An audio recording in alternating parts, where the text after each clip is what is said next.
అని ఒక్కసారి మనం మాట్లాడుకున్నట్లయితే మా ఎంప్లాయీస్ ఉన్నటువంటి ఎల్లారెడ్డి కూడా కొన్ని ఏరియాల్లో వాళ్ళే చెప్తున్నారు, మేడం మా పక్కింట్లో వాళ్ళు ఓటేయడానికి పోతే వాళ్ళు వెళ్ళే లోపలనే వాళ్ళ ఓటు ఎవరో వేసేసిండ్రు మేడం అని చెప్తున్నారు.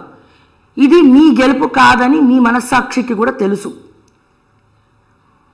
ఇంత మెజారిటీ ఒకవేళ కాంగ్రెస్ పార్టీ నవీన్ యాదవ్కి కాకుండా వేరే ఇంకెవరికైనా, మీ నమ్మిన బంటు నీ బినామీ అయినటువంటి ఫహీం ఖురేషీ విశ్వ ప్రయత్నాలు చేసిండు కదా, ఇంటర్వ్యూలు కూడా ఇచ్చిండు కదా కాబోయే ఎమ్మెల్యే, మరి రేవంత్ అన్న బ్లెస్సింగ్ ఇస్తే నేను ఒక వచ్చి నుంచి ఉంటా, నేను గెలిచేస్తా, అది చేస్తా, ఇది చేస్తా అని చెప్పి.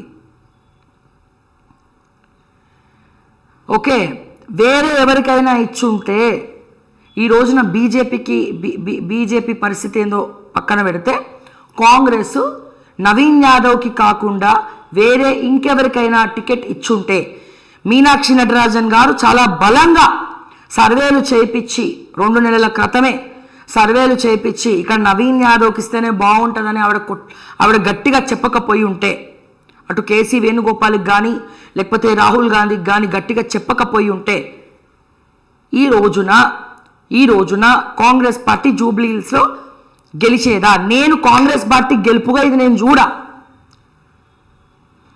అది శ్రీశైలం యాదవ్ గారు ఏమన్నా అనుకోని, నవీన్ యాదవ్ గారు ఏమన్నా అనుకోని, వాళ్ళ ఫ్యామిలీ మెంబర్స్ ఏమన్నా అనుకోని, కాంగ్రెస్ పార్టీ కార్యకర్తలు, ఇది కాంగ్రెస్ పార్టీ కార్యకర్తలు. మంత్రులు పోయి జస్ట్ ఫోటోలకు స్టిల్ ఇచ్చి వచ్చిండ్రు, రేవంత్ రెడ్డి గారు పోయి కేవలం మైక్ పట్టుకొని మాట్లాడొచ్చిండ్రు. కానీ మా కాంగ్రెస్ పార్టీ కార్యకర్తలు గల్లీలు తిరిగి ఇంటింటి ప్రచారం చేసి పోలింగ్ ఏజెంట్లుగా కూడా మారి సక్సెస్ఫుల్గా మారిండ్రు. ఇది కేవలం నవీన్ యాదవ్ అండ్ కాంగ్రెస్ పార్టీ కార్యకర్తల గెలుపే. మీ క్యాబినెట్ మంత్రులది కాదు, ముఖ్యమంత్రిది కాదు, ఎవరిది కాదు. నేను బల్లగుద్ది చెప్తా ఉన్నా, మళ్ళా చెప్తా ఉన్నా, ఒత్తి చెప్తా ఉన్నా,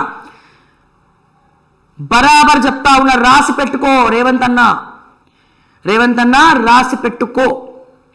ఇది కాంగ్రెస్ పార్టీ కార్యకర్తలు కసితో తిరిగి గెలిపించినటువంటి ఎన్నిక. నవీన్ యాదవ్కి మీరు టికెట్ ఇచ్చిండ్రు కాబట్టే కాంగ్రెస్ పార్టీ గెలిచింది. ఇది రాసి పెట్టుకో.